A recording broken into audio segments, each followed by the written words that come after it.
Hi, everybody, and welcome to another edition of Bengal Magazine. Hope you had a great Thanksgiving, and my thanks to Jeff Ventura for filling in for me on the last show. On this week's show, we're going to start off with hoops. Sue Roarke, the women's basketball coach, joins us, and she's bringing along Bianca Smiley, her junior from Amherst. And then men's hoops takes the stage. Fajri Ansari joins us along with Anthony Hamer, his senior guard. And then Nick Carriere, men's hockey, takes the stage. And Nick is bringing along Brett Hope, a freshman from Ontario. And we're going to introduce Samantha Thomas. Samantha's going to give us a Bengal update. And it's an action-packed show, so we're going to take a quick break. And when we come back, we're going to talk women's basketball. Stay with us.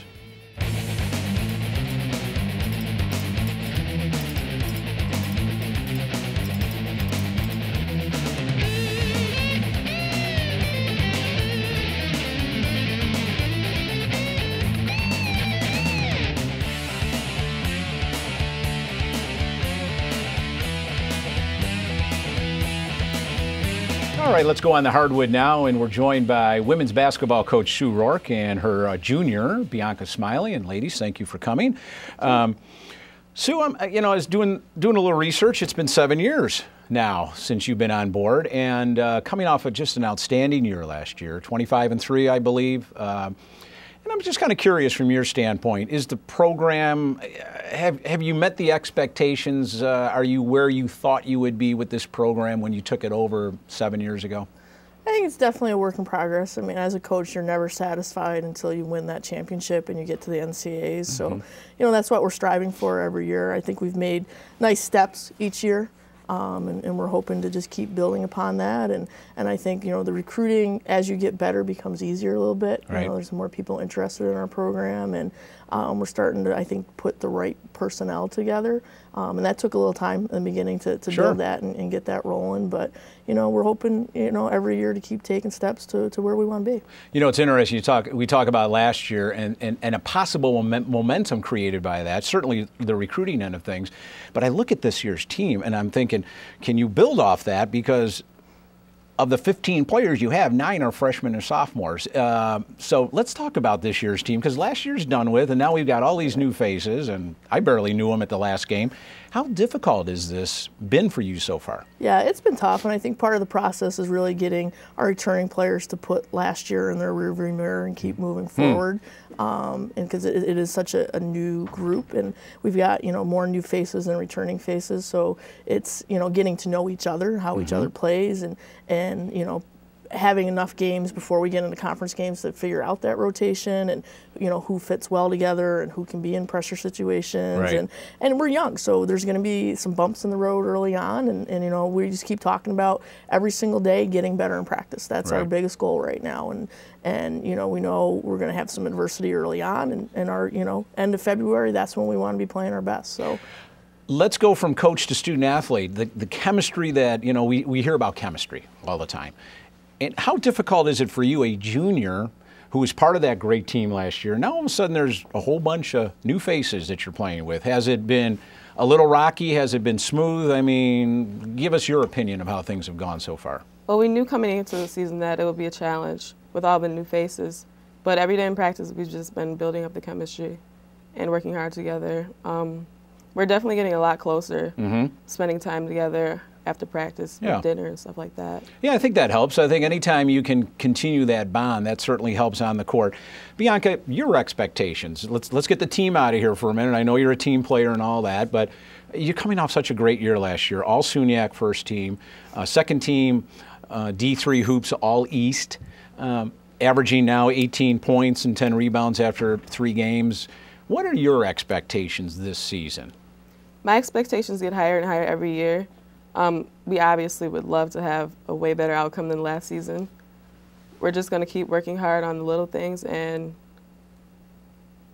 hopefully be successful. Well, it's interesting, and coming off a great season, what are you working on? I mean, you obviously can score, you're rebounding. Where are your needs as an individual? What are you working on? What is coach telling you really to concentrate on?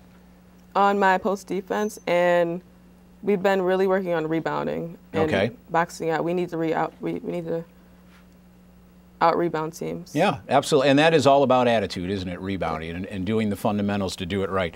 Let's get back to this identity thing, because I think it's fascinating. The game I saw, man, the rotations you were subbing 4 at a time, 5 at a time, 3 here, and it just how long does it take to create identity?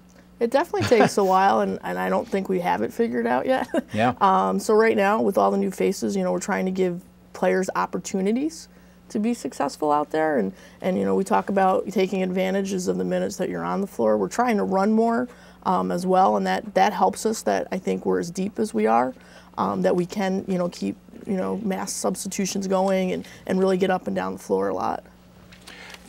Talk to me a little bit about the D'Youville game. It's an excellent win, 69-56. You always want to win a local opponent. Olivia Luciani, now 21 points, and she's a three-pointer. Is this something you're expecting from her, this type of scoring, even though she's a sophomore?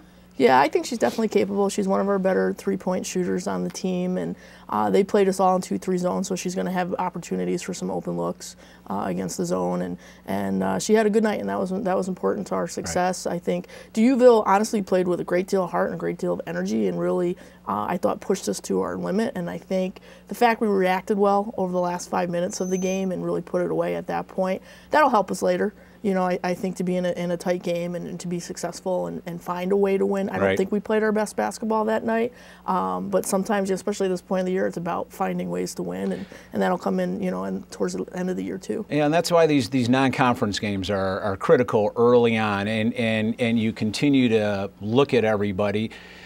Down the road, if you have a crystal ball, do you see a rotation of 8, 9, 10 even? Do you have that kind of depth on this team? Yeah, I think we can be that deep. Obviously keeping healthy will be an important piece of that. Yep. To make sure we can rotate that number. But if we want to run and play the defense that we're hoping to play by the end of the year, it's going to take some personnel to do that. Let's talk about conference. Okay, you've seen a lot of conference teams now. Who do you think is the team to beat out there besides Buffalo State? Oneonta. Geneseo. Oneonta. You agree with that, Sue? I think New Paltz as well, and that's why this weekend is going to be really exciting. It's we get to open up with Oneonta, who defeated us in the championship last year. So I would think that it should be a pretty emotional game, and intensity on both sides. So it's a great way to open up, I think. Yep. And I think New Paltz had a nice recruiting class, as does Geneseo. So I think they'll definitely be better this year. Well, I appreciate you ladies being on. In fact, Oneonta comes into town this Friday. It's a 6 o'clock tip-off at the Sports Arena. So if you're looking for some great basketball, come on up to the Sports Arena. 6 o'clock for the women's game, 8 o'clock for the men's game. We are going to take a quick break, and when we come back, we're still going to talk hoops. We're going to bring the men on board. Stay with us.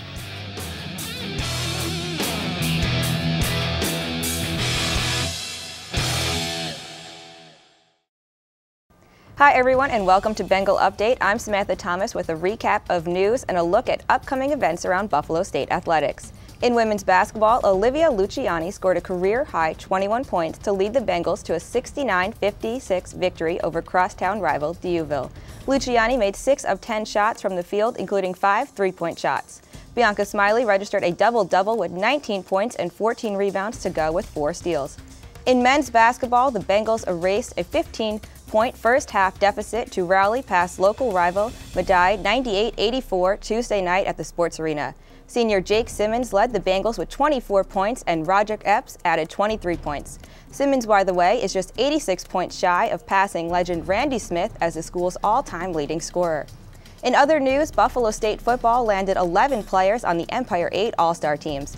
Senior linebacker Pasquale Vaccio was selected to the first team after leading the conference with 118 tackles, including 10 tackles for loss. 5 other Bengals were named to the second team and 5 to honorable mention. The Bengals finished the season at 6-4, their first winning season since 2000. Basketball opens conference play this Saturday, November 30th, when the men and women welcome Oneonta to the Sports Arena. Tip-off is at 6 p.m. for the women and 8 p.m. for the men. It's Military and Veterans Recognition Night. Military personnel displaying a military ID card at the ticket window will receive up to 4 free tickets to the doubleheader. The basketball Bengals then host New Paltz the following day with games at 2 p.m. and 4 p.m. Women's hockey is also in action at home on Saturday, December 1st, taking on Plattsburgh at 3 p.m. Women's hockey remains home for games against Cortland on Friday, December 7th at 7 p.m. and Saturday, December 8th at 2 p.m. And that's this week's Bengal Update. I'm Samantha Thomas. Now back to you, Tom. Thanks a lot, Sam, for that update. And now we're joined by Fajri Ansari and Anthony Hamer from men's basketball. And gentlemen, thanks for coming on the show. Coming off a win last night over Medaille. We're going to talk about that in a little bit. But, Coach, it's very early in the season. I've seen you once now, and I looked out on the court and I said, who are these people? And it's kind of a similar story to women's basketball. I think, like your opinion of it, creating this identity, understanding rotations, et cetera, has it been kind of that way for you? Yes, it's a little bit of the nature of Division III hoops where, or sports I should say in general, where you're not definite who's going to make it back in each absolutely. year. And we lost 3 seniors and 2 starters from last year, so we knew we weren't going to have our starting 5, but just to come back and only have 1 starting returning this year wasn't what we expected. You know, we do have some guys who have played a little bit in the rotation, but not the minutes that they have to play now. So again, as the women coach was saying, it's an adjustment period. We're still trying to feel each other out a little bit. How do you do it? I mean, and I mean that in a sense as a coach. You use these early games to just rotate people and see who's playing well with who. I mean, what's the thought process, especially with these non-conference games and such a different team this year? Well, through practice, and watching, even though we don't have as much time as we like to really evaluate, the new players coming in. But through the practice, you get a feel of what their capability of. I think the biggest challenge is the mental aspect of the game, And then a game like we had last night, we had a big crowd. Now that becomes something new for them. How do you adjust that? So I'm kind of confident I know what the players are capable of, but I have to try to get a read on where they're at the moment and see, can we use them at this spot, and I might just throw somebody in just for a moment, and sometimes it works, and more time it has, a couple of times it may backfire, if it's a thing with nerves or something. Yeah, that's an interesting point I hadn't thought about. Anthony, what's your take on the new faces? And you're a senior now. Has it been a challenge for you to kind of understand who's out there and where they're going to be? It's a challenge because you don't know. I'm not so used to playing with the new faces because, as you said, as the playing time. So as me getting more playing time, I can adjust to what's going on, and bring other people involved. So the people that's new to it, they'll get more comfortable in the game and the crowd, like Coach said. So it'll be a better year for us this year. Yeah, and you personally, I mean, you go into this season averaging about 3.5 points. Now all of a sudden you're nearly 10 points a game, and I know it's early in the season, but what are you expecting from Anthony Hamer this year? What do you want to do this year? I want to be able to win more games. Okay. Win a championship, and I also want to be a leader for the team. There you go. Did you pay him to say that? That was perfectly scripted, Fajri. No, not at all. But what are your expectations for Anthony as a senior, one of really 2 leading seniors on the team? Seth also, I'm sorry. Well, he's been playing great, the first 3 games, especially I think he's maybe only have a turnover per game, going in. I didn't notice that. Yeah, and which is very important for me in terms of the leader. He's solid, he made some tough shots.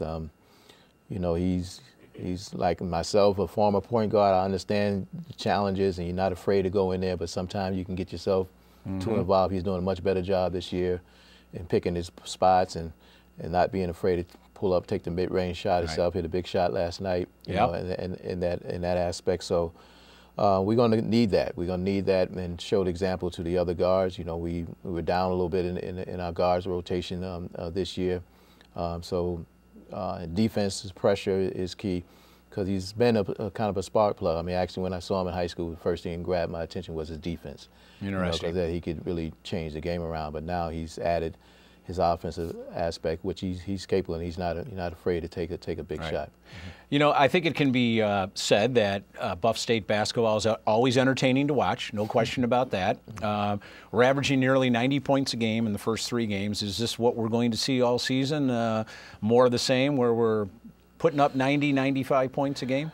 That part I hope so, but but on the defense, I think we need to lower the defense score down. You know, I think we can score. You know, and that's what we like. We like to run. We like to press, and I enjoy it more, and I think the players enjoy it, and I do believe the fans enjoy it. You know, absolutely.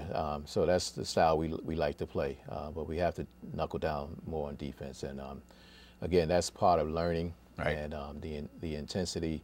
We've had a little problem getting out the gates in the games. You know, we've just been kind of slow starting, so we have to change that around. We're not going to be able to spot, you know, good teams, really solid teams, especially as the season goes on. I mean, anything can happen early. Right. As the season goes on, we can't spot teams lead and then have to be able to come back. But it's good to know that we can come back. You know? We got about a minute and a half left, and I do want to talk about Seth Runge, who has been with the team, and big guy, center, hasn't played much. And this guy went to work in the summer. He's lost a lot of weight. He looks great, and he's now starting. Tell me about his progress and what you're counting on from him. Yeah, we've been talking about it the last couple of years. He's been doing a little bit, but this last summer he really committed to getting in much better shape. I think he's still getting used to his new body, you know. So I think so. Yeah, and that I'm trying to convince him that he can move quicker, you know, especially on the defensive side. He did a good job last night not getting in foul trouble. He always could shoot.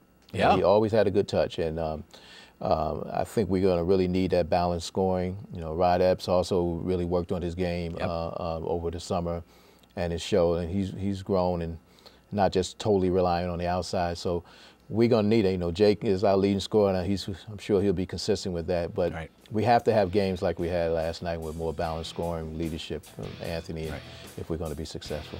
Well, Anthony and Fajri, best of luck. Great win last night over Medaille. Appreciate you being on the show. And men's basketball returns to action this Friday night, along with women's basketball, obviously. And it is Military and Veterans Recognition Night at the arena. If you're viewing and you're a military personnel, show up with your military ID card. You'll get up to 4 free tickets to the game this Friday to the doubleheader. So Military and Veterans Recognition Night this Friday, November 30th. At the sports arena. Bring your military ID, receive 4 tickets to the doubleheader. We are going to take a break, and when we come back, we're going to change things up, get on the ice, and men's hockey is going to join us. Stay with us.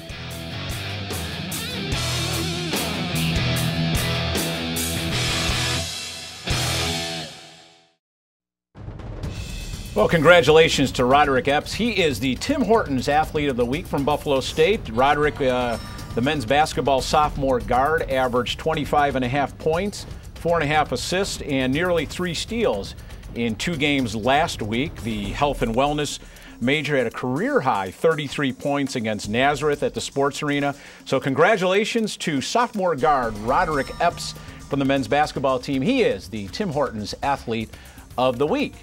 And we're joined now by men's hockey. Nick Carriere joins us, along with Brett Hope, his freshman forward from Blenheim, Ontario. We got that right before we went on air because I was speaking German and you were speaking Canadian. Absolutely. But the viewers don't need to know that.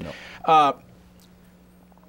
It's been a while since we've talked on air, and you know we had that Penn State game and some other games. And I'm just kind of curious, as I look at the numbers, how you're looking at the season so far after 5 games, 6 games?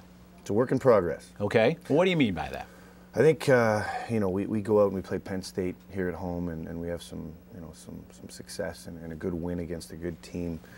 Then heads get big, whatever it might be. We got away from the things that brought us the success last year, and in retrospect, as a coach, you look back and you wonder, does that break from the off season last year through the fall? Do the guys return and just think that everything else is going to come? Yeah. You know, as easily or, you know, as it did by the end of the season last year.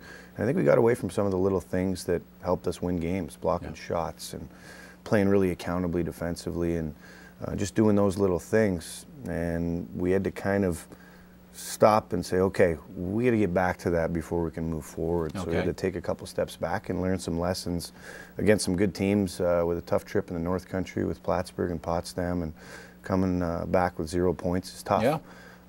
But you hope you learn those lessons early, and we can basically apply those to the games moving forward. And I think there's a lot of expectations for this year's team coming off last year, and it must be very frustrating then from a coaching standpoint to kind of see that high of Penn State and then taper off a little bit. It is. I've been doing this for a while now, so I'm starting to get to understand it and I guess deal with it a little bit better. Instead of, we were laughing and having breakfast at Cortland after losing to Oswego, which we had a really good chance to win that game. It wasn't special teams or anything like that. It was us just not picking up a guy or not being aware, which is the frustrating part. But you turn the page and you know that you have a great opportunity to get a huge 2 points against Cortland. And we were sitting having breakfast, just talking about how I was meeting with Coach Meredith, and we were talking about our teams and having some fun. And we were talking about how Brett had played 5 years of junior hockey, and sometimes they start to phase us coaches out after a while. Oh boy! We got to find ways to do that. Can we do that and save the salary of Nick? I'm not sure if we can do that. That'd be an interesting concept. Brett, how does a guy like you from Blenheim, Ontario, end up at Buffalo State? Give us the recruiting road. Well, I wasn't really thinking about coming over to the States much, and then always talking about the O and going to the OHL and everything.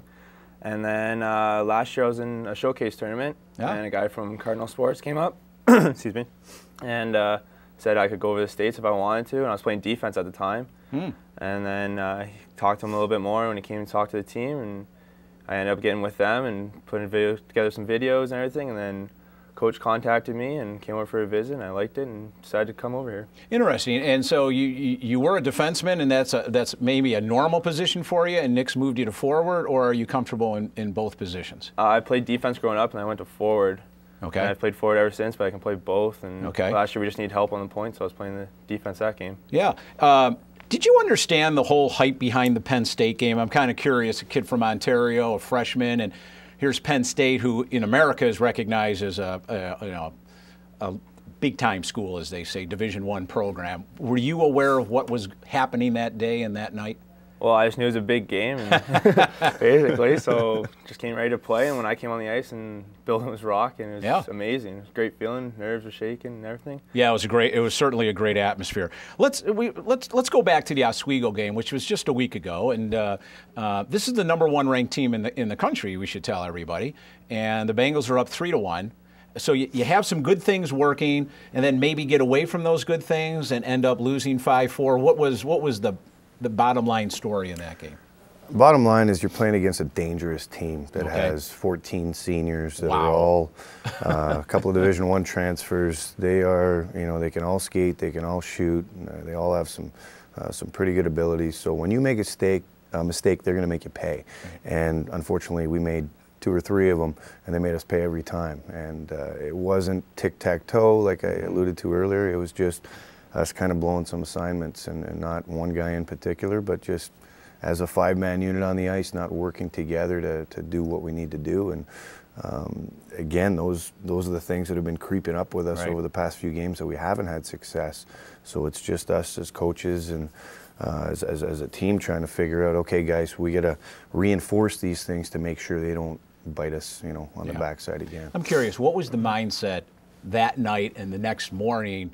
Because you got Cortland right after that, and it's a conference game. What was the mindset in the locker room? I thought we played a great game. Yeah. Everyone thought the same, and we just knew we had to keep playing that way, and we'd handle Cortland. And we came out, didn't play the same way we did Friday night, but we played good enough to get the win. Yeah. About a minute left in the segment. I thought the Cortland game was a terrific win when I heard about it and read about it, because they could have been down on that one. I mean, you got the #1 ranked team on the ropes there, and you end up losing by a goal. You got to come right back and play. From a coaching standpoint, that must have been very satisfying for you. It was, and Cortland, hats off to them. They've had a tremendous start to their season, and they've had some upset wins, and they're humming right along, and they're a difficult team to play against. We had some guys step up. Michael Connolly in his first game of the season scored. Kyle Whipple, first goal of the season, he scored one, and Trevor McKinney got one as well, who's been putting up some numbers for us. But you always like that. Well, guys, thanks very much for being on the show and recapping the season so far. I know you continue to stay on the road for a couple more games before you come back home in the holiday break. So thanks very much. Appreciate it. Thank you, Jim. That's going to wrap it up for this edition of Bengal Magazine. Thanks to everybody on the show and everybody here in Instructional Resources. And we'll see you in a couple weeks for more Bengal Magazine.